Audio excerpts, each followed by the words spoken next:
हरिओम विद्यार्थियों,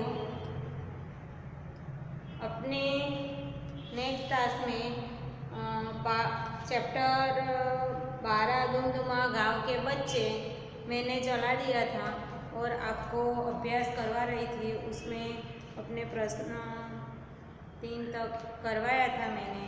उसके बाद प्रश्न 4 में दिए गए चित्रों के आधार पर 5 वाक्य लिखिए। तो चित्रों में दिए गए आधार पर यानी कि चित्रों में क्या क्या है, कितने पेड़ हैं, कितने मकान हैं, नदी है, क्या क्या चीज़ है, उसके बारे में अपने को 5 वाक्य लिखने हैं। तो पहला वाक्य, ये दृश्य है, ये कहाँ का है? तो ये गांव का दृश्य। पहला वाक्य क्या बनाएंगे अपने?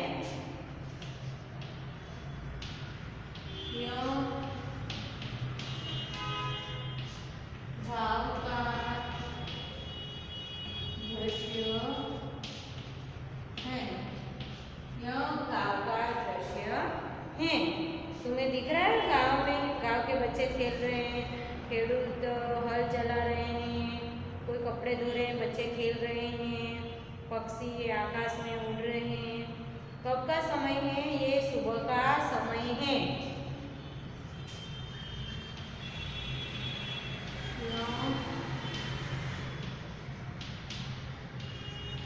सुबह का समय है। यह सुबह का समय है। उसके बाद सूरज निकल रहा है। क्या कर रहा है सूरज निकल रहा है। सूरज निकल रहा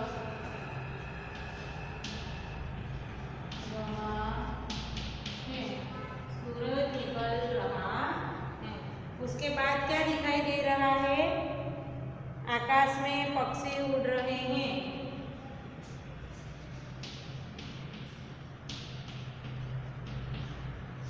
आकाश में पक्षी उड़ रहे हैं। आकाश में पक्षी उड़ रहे हैं। दूर कुछ पेड़ और घर दिखाई दे रहे हैं। क्या दिखाई दे रहा है? दूर कुछ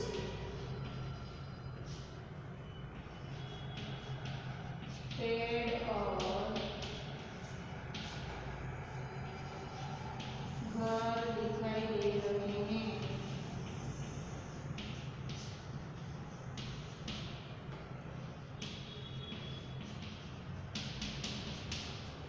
दूर कुछ पेड़ और घर दिखाई दे रहे हैं। एक मंदिर भी दिख रहा है। क्या दिख रहा है चित्र में? एक मंदिर भी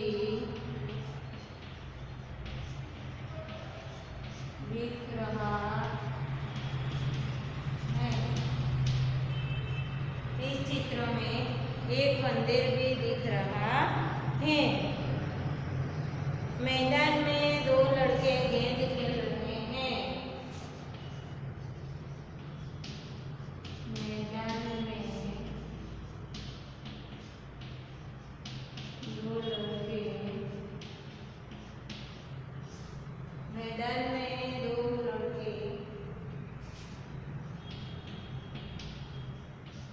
गेंद खेल रहे हैं।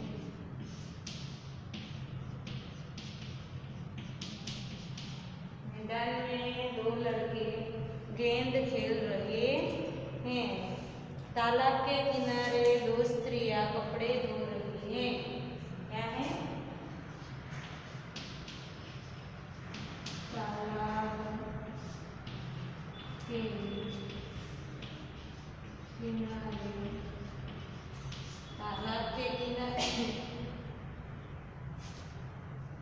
2 स्त्रियां कपड़े धो रही है।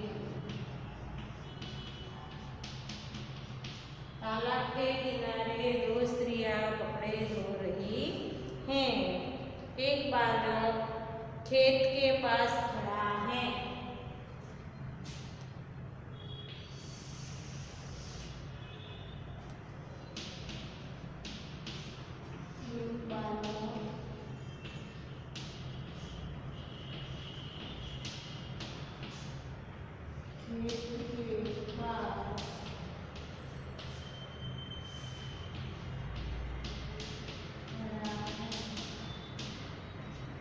एक बालक खेत के पास खड़ा है।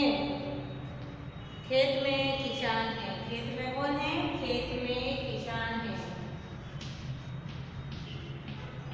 खेत में किसान है।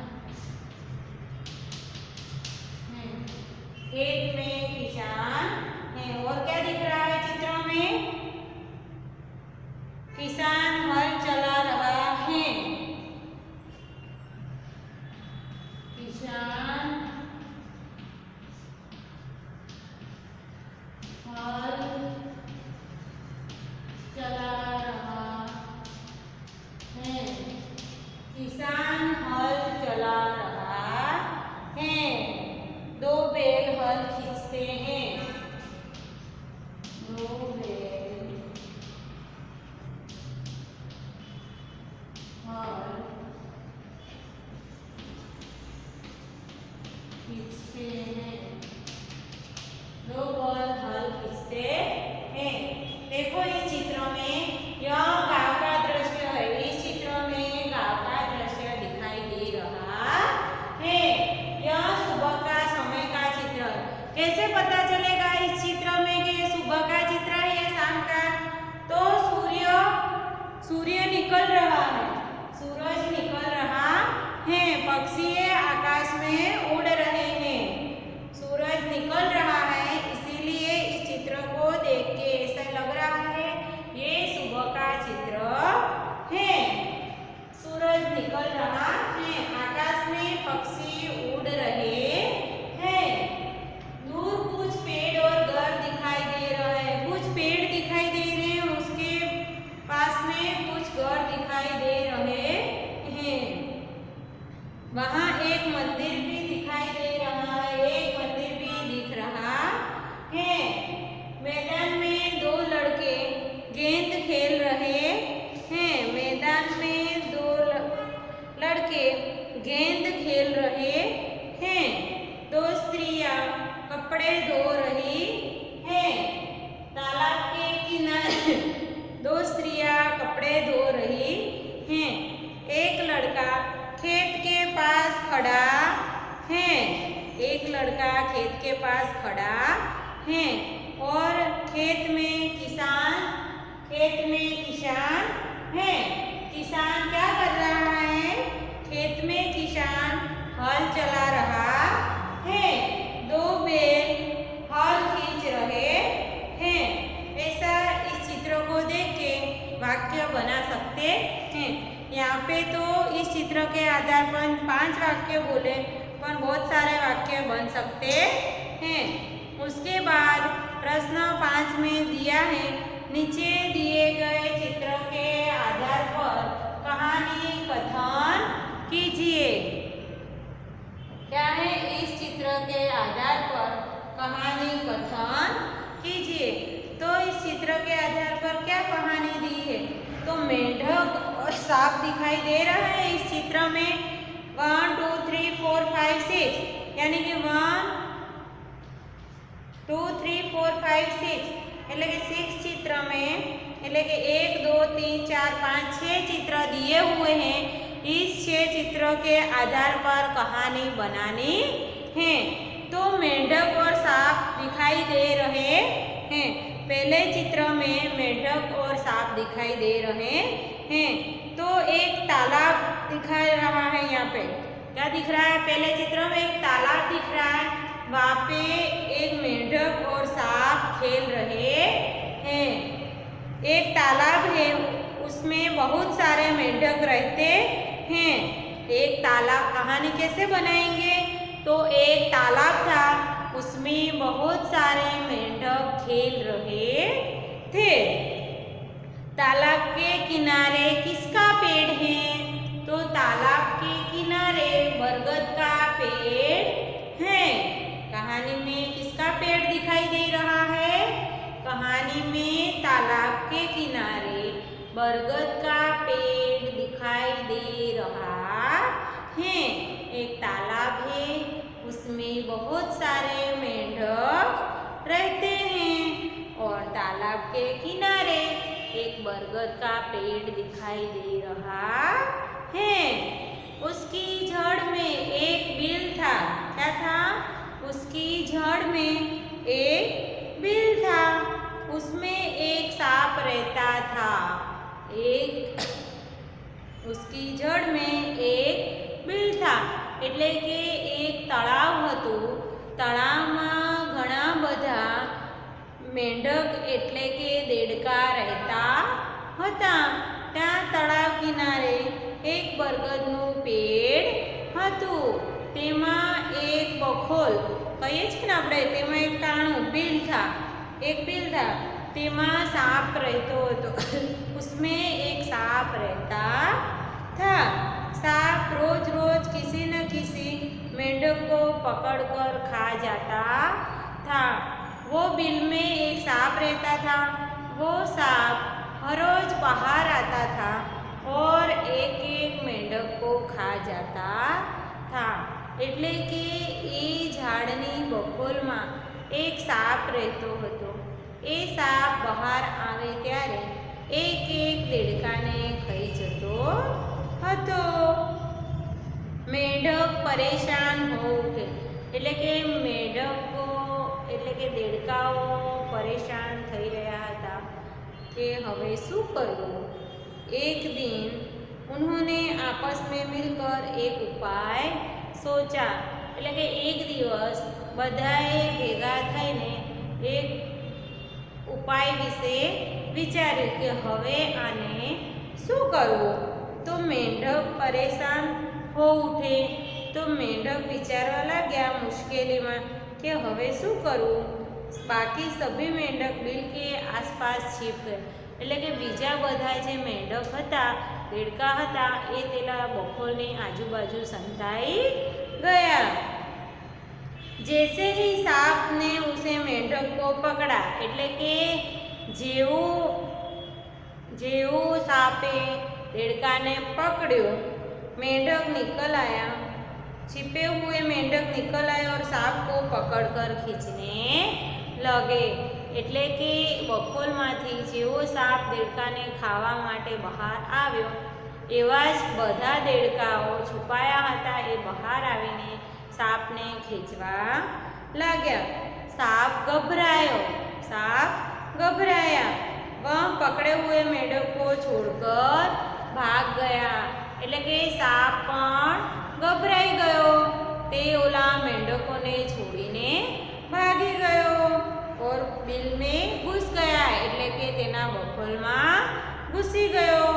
मेंढकों की खुशी का ठिकाना न रहा એટલે કે મેંઢકો ખુશીથી નાચવા लाग्या। તેમને ખુશીનું ठिकाનું न રહ્યું। તે લોકો બહુ ખુશ થઈ ગયા।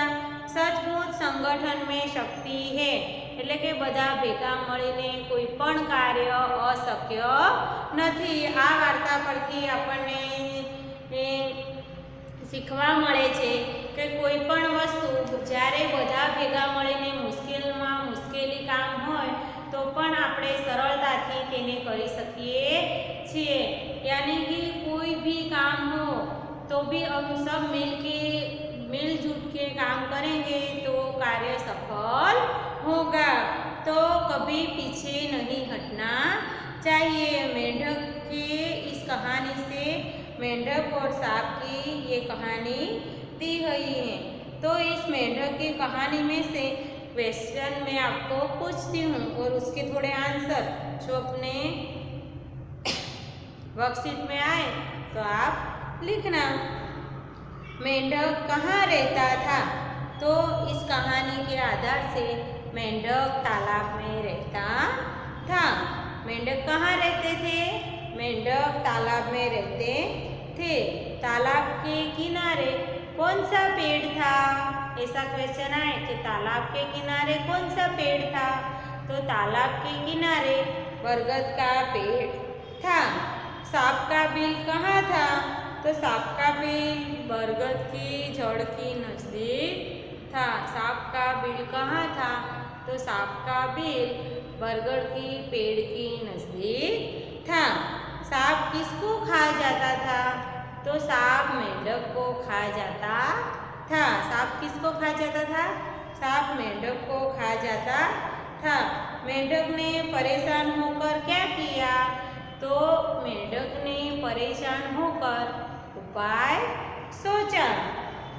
जब सांप ने एक मेंढक को पकड़ा तो अन्य मेंढकों ने क्या किया, तो जब सांप ने एक मेंढक को पकड़ा तब छुपे हुए मेंढक निकलकर बाहर आकर सांप को खींचने लगे। सांप घबराकर कहाँ गया, तो सांप घबराकर अपने बिल में जाके छुप गया। उसके बाद है छठा प्रश्न। कोष्टक में दी गई क्रिया के योग्य रूप से रिक्त स्थान की पूर्ति कीजिए।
सूचना क्या है, कोष्टक में दी गई क्रिया के योग्य रूप से रिक्त स्थान की पूर्ति कीजिए।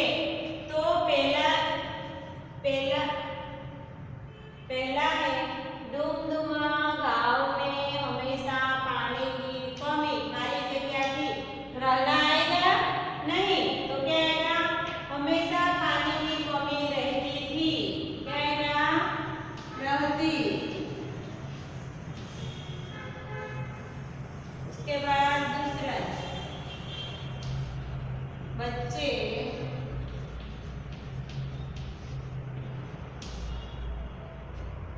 तालाब में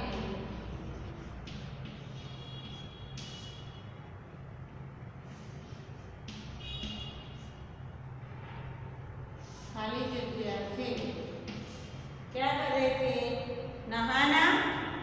बच्चे तालाब में खाली जगह थे, तो बच्चे तालाब में नहाते थे, नहाते क्या है ना, नहाते, बच्चे तालाब में नहाते थे। उसके बाद तीसरा क्या है, खेतों में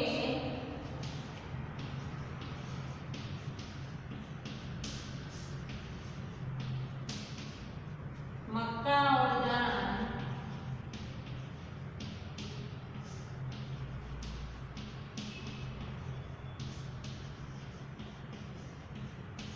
मक्का और धान खाली जगह से क्या है, लहलहाना, तो क्या आएगा सही, खेतों में मक्का और धान लहलहाते थे, लहलहाना आएगा ना, लहलहाते थे, लहलहाते थे। खेतों में मक्का और धान लहलहाते थे। उसके बाद है प्रश्न 7वां।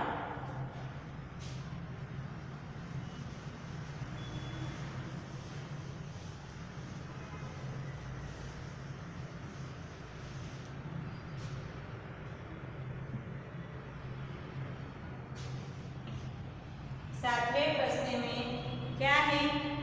कोष्टक में दिए गए शब्द का उपयोग करके जो वाक्य लिखे हैं उन्हें पढ़िए और समझिए। वाक्य खेत में गाय चरती है। खेत में लाल गाय चरती हैं। तो क्या आएगा? खेत में लाल गाय चरती हैं। खेत में सफेद गाय चरती हैं। खेत में सफेद गाय चरती हैं। खेत में 3 गाय चरती हैं। खेत में सुंदर गाय चरती हैं। उसके बाद है ब। कोष्टक में दिए गए शब्द का उपयोग करके वाक्य लिखिए। लाल बिरंगे 3 सुंदर। वाक्य दिया है बगीचे में फूल खिले हैं। बगीचे में लाल फूल खिले। कैसा वाक्य बनेगा?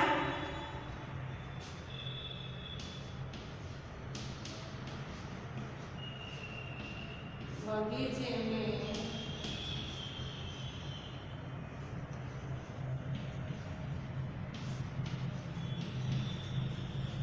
लाल फूल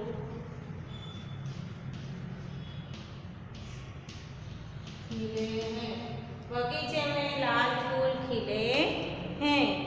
उसके बाद दूसरा वाक्य बनेगा बगीचे में रंग बिरंगे फूल खिले हैं। बगीचे में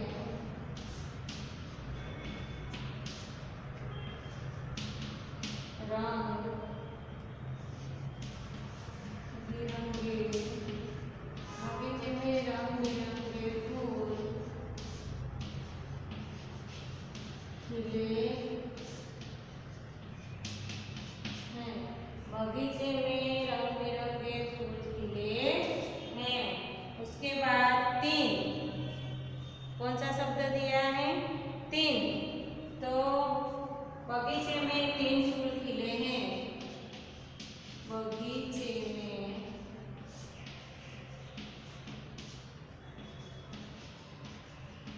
3 फूल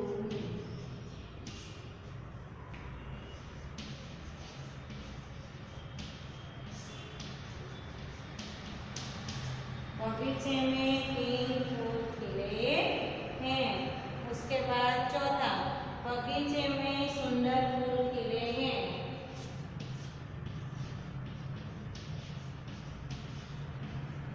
बगीचे में सुंदर फूल खिले हैं। बगीचे में सुंदर फूल खिले हैं। तो ये 4 वाक्य बन गए। उसके बाद है क। उसके बाद है क। निम्नलिखित शब्दों का उपयोग करके वाक्य बनाइए।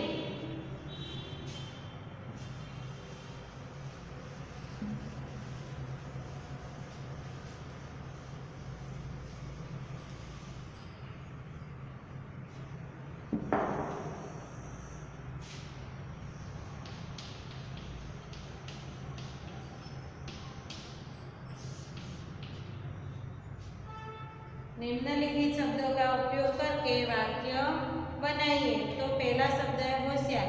उत्तरी होशियार लड़का है।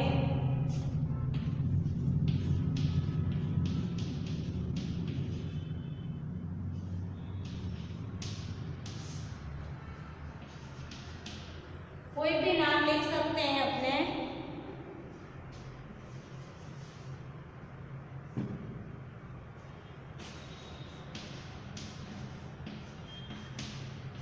मनीष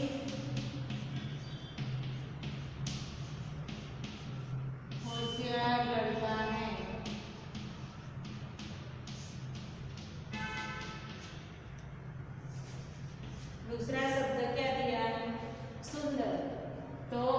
अभी सुंदर का वाक्य बनाए। यह सुंदर फूल है। यह सुंदर फूल है। क्या वाक्य बना? यह सुंदर फूल है। उसके बाद दिया है काला शब्द। काला का क्या बनेगा? यह काला घोड़ा है। यह काला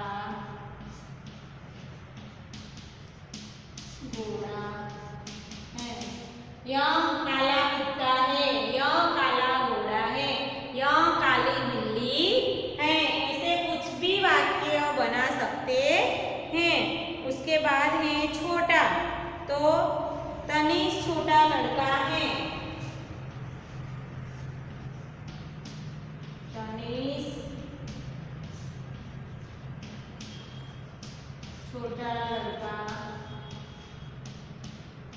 है। तो इसमें भी अपने वाक्य बहुत सारे बना सकते हैं। तनिष छोटा लड़का है। ऋत्विक छोटा लड़का है। मनीष छोटा लड़का है। ऐसे वाक्य कोई भी वाक्य बना सकते हैं। गिलास में थोड़ा दूध है।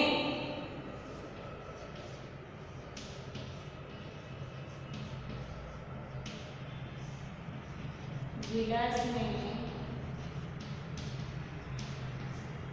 थोड़ा दूध है। कप में थोड़ा दूध है। कटोरे में थोड़ा दूध है। ग्लास में थोड़ा दूध है। तो गिलास में थोड़ा दूध है। मनीष होशियार लड़का है। उसका वाक्य है सुंदर फूल खिले हैं। यह काला घोड़ा है। तनिष छोटा लड़का है। गिलास में थोड़ा दूध है। जो लाइनिंग की है उस शब्द का उपयोग करके वाक्य बनाए हैं। तो ऐसे वाक्य बहुत सारे वाक्य बनते हैं जो हम बना सकते हैं। कोई भी वाक्य अपने शब्द का उपयोग करके वाक्य रचना सही होनी चाहिए, उसके हिसाब से वाक्य बनाते हैं। तो आज हम यहाँ तक रखते हैं। अभी नेक्स्ट क्लास में मैं आपको स्वाध्याय करवाऊंगी। नमस्ते विद्यार्थियों।